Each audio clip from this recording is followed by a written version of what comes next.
কি গ্রামের ছেলে শহরের মেয়ের সাথে দৌড়ে পারলে না? এখন কি বুঝছো আমি সবকিছুতে পারফেক্ট? হ্যাঁ মেনে নিচ্ছি, তুমি সবকিছুতে পারফেক্ট। এবার ঠিক আছে? না, এবার হাত ধরো। আসো। কি হলো? চলো।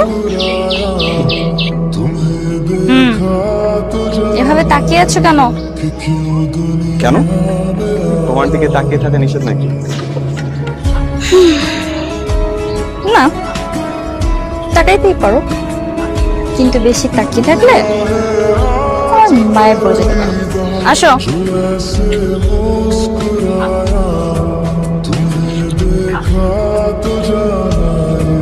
মামুনি, গ্রামে এসে তোমার কেমন লাগছে মা?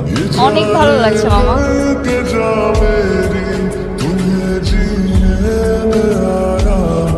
আমার তো মনে হচ্ছে আমি এতদিন গ্রামে না এসে অনেক কিছু মিস করছি। আমার আফসোস হচ্ছে। আফসোস তো হবেই, তুমি যদি না আসো আফসোস হবে না? আর এখন থেকে তুই যখনই সময় পাবে তখনই চলে আসবে। অবশ্যই, এটার বলতে আমি যখন সময় সুযোগ করতে পারবো তখনই চলে আসবো।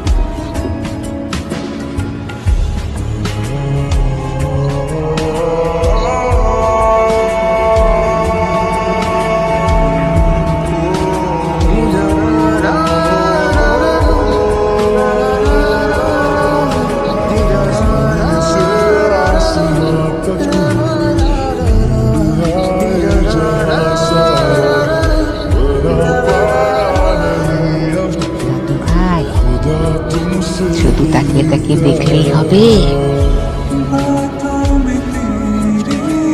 কিছু বলতে ইচ্ছা করলে বলে দাও না। কি বলবো দাদি, তুমি একটু শেখা দাও না।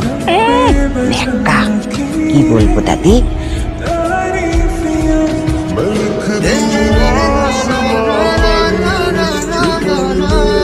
আচ্ছা, আমাদের আশেপাশে 10 গ্রামে এরকম একটা সুন্দরী মেয়ে খুঁজে পাবি তুই?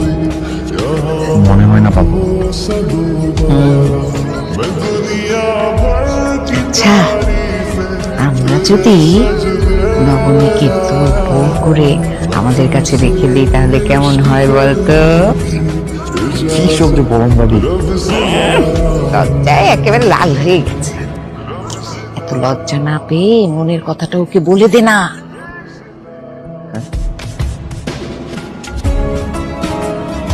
কিন্তু দাদি, নবনী কি রাজি হবে? আরে রাজি হবে না কেন? দেখিস না তোর পিছে সারাদিন ঘুরঘুর করে।